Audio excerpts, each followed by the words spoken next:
नमस्ते, सदावत्सले मातृभूमि, जय हिंद। दोस्तों बांग्लादेश अब भारत को आंखें दिखाने लगा है। ये वही देश है जिसे भारत चाहता तो अपने में मिला लेता, लेकिन भारत ने वहाँ के लोगों का ख्याल रखा और उसे एक नया देश के रूप में मान्यता दे दी। और आज पाकिस्तान भारत से इसी बात को लेकर भी चिढ़ा रहता है कि उसने यानी कि भारत ने उसके अहम हिस्से को उससे अलग कर दिया। बांग्लादेश ने भारत के साथ अपने समुद्री विवाद को दिखाया है और इसके लिए वो संयुक्त राष्ट्र में भारत के खिलाफ पहुंच चुका है। क्या है ये पूरा का पूरा सिनेरियो, आइए जानते हैं। दरअसल बंगाल की खाड़ी में भारत के साथ पिछले कई दशक से चल रहे समुद्री सीमा को सुलझाने में नाकाम रहा बांग्लादेश अब संयुक्त राष्ट्र पहुंच चुका है।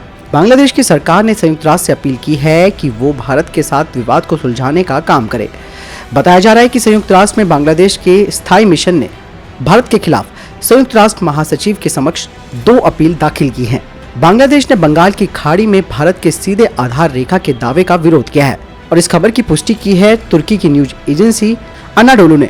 तुर्की की एजेंसी ने बांग्लादेश के पूर्व विदेश सचिव शाहिदुल हक के हवाले से कहा है कि दोनों पड़ोसी देशों के बीच ये मुद्दा पिछले कई साल से लटका हुआ है। अब तक कई बार बातचीत हो चुकी है, लेकिन दोनों ही पक्ष इस सीमा विवाद का हल करने में नाकाम रहे।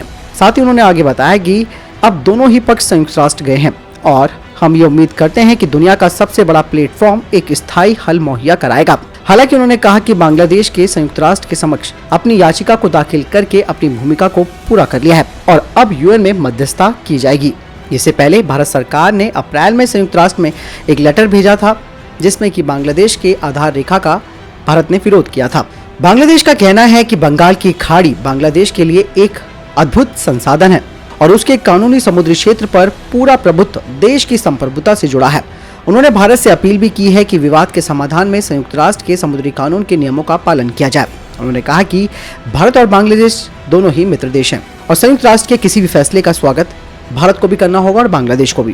दरअसल संयुक्त राष्ट्र में ये पहली बार मुद्दा नहीं उठाया जा रहा है। इस विवाद को पहले भी उठाया गया था जब संयुक्त राष्ट्र ने इस विवादित क्षेत्र का लगभग 80% हिस्सा बांग्लादेश को देने का फैसला किया था। इस फैसले के तहत दोनों देशों के बीच फंसे बंगाल की खाड़ी के 25,000 वर्ग किलोमीटर के इलाके का 19,500 किलोमीटर का क्षेत्र बांग्लादेश को दिया गया है और करीबन 6,000 किलोमीटर का क्षेत्र भारत के हिस्से में आया है।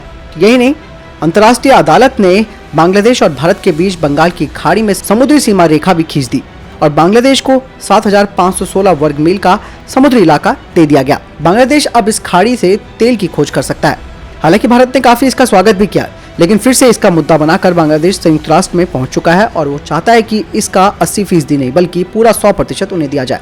और ऐसा हो नहीं सकता क्योंकि बंगाल की खाड़ी पर भारत का भी उतना ही हक है जितना कि बांग्लादेश का। और यही वजह है कि आपने देखा होगा कि बांग्लादेश चाइना के साथ काफी ज्यादा क्लोज होता जा रहा है और उससे पनडुब्बियां खरीद रहा है। चाहता तो भारत से भी पनडुब्बियां खरीद सकता था, लेकिन नहीं, उसको भारत को दुश्मन ही मानना है और दुश्मनी ही भारत से मोल लेनी है। तो आप समझ सकते हैं कि किस तरीके का इरादा बांग्लादेश रखता है भारत के साथ। दोस्तों, तो भारत की दरिया दिली कह सकते हैं या भारत का सम्मान कह सकते हैं पड़ोसियों के प्रति। अगर हमारी जगह वहां पर चाइना होता तो कब का इस पूरे के पूरे क्षेत्र को ले चुका होता और बांग्लादेश को अपने ऊपर निर्भर बना चुका होता। आपको क्या लगता है दोस्तों इस पूरे सिनेरियो के बारे में? कमेंट सेक्शन में लिखकर जरूर बताएं। बस वीडियो के लिए इतना ही, मिलता हूं नई वीडियो के साथ। ख्याल रखिएगा अपना। नमस्कार, जय हिंद, वंदे मातरम।